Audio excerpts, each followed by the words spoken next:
I'm Ann Steeves, owner of Gorgeous Fabrics. When I teach sewing classes, one of the first concepts I introduce is grain. Simply put, grain is the direction of threads in a woven fabric. Now, when dealing with sewing, we talk about three different types of grain: lengthwise, crosswise, and bias. Lengthwise grain is most commonly referred to simply as grain or straight grain. Lengthwise grain lies parallel to the fabric's selvages. There is almost no stretch in the lengthwise grain, and in the majority of patterns, lengthwise grain runs perpendicular to the ground. It's marked on pattern pieces by a long arrow, indicating the direction in which you should put your pattern on the fabric. Place the pattern on your fabric with the grain arrow parallel to the fabric selvage. Crosswise grain is exactly what it sounds like. It runs at a 90-degree angle to the straight grain. The threads of the crosswise grain go over one lengthwise thread and under the next, across the width of the fabric. Because of this over and under movement, the crosswise grain naturally has more stretch to it, and usually in patterns, it runs parallel to the floor.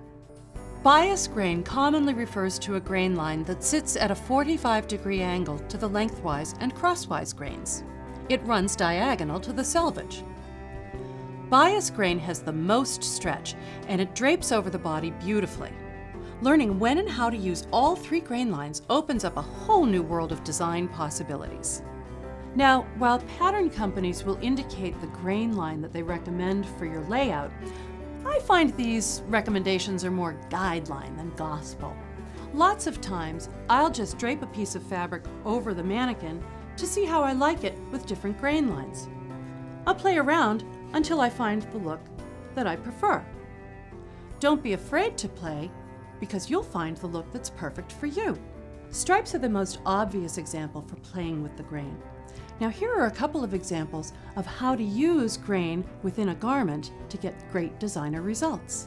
On this blouse, I used the standard layout of keeping all the pattern pieces on the straight grain, and it looks pretty good. But now check out this shirt that I'm making for my husband. On this pattern, I've cut everything on the straight grain except the button plackets and the collar pieces, which I've cut on the bias, for a very cool designer effect. Plaids are another easy pattern to play with. On this jacket, I cut the side panels on the bias. It's not only a cool effect, but because bias has that stretchy quality, this gives you a scoosh more room if you need it, and that's always handy. Also, you'll notice that the undersleeve on my jacket is also cut on the bias. This allows the sleeve to be cut closely to my body, but still gives freedom of movement for great comfort. So feel free to play with the grain. Small changes can have a big impact and can turn your gorgeous fabrics into gorgeous, gorgeous designer garments. For the gorgeous fabrics used in this video and all of your fashion fabric needs, visit gorgeousfabrics.com.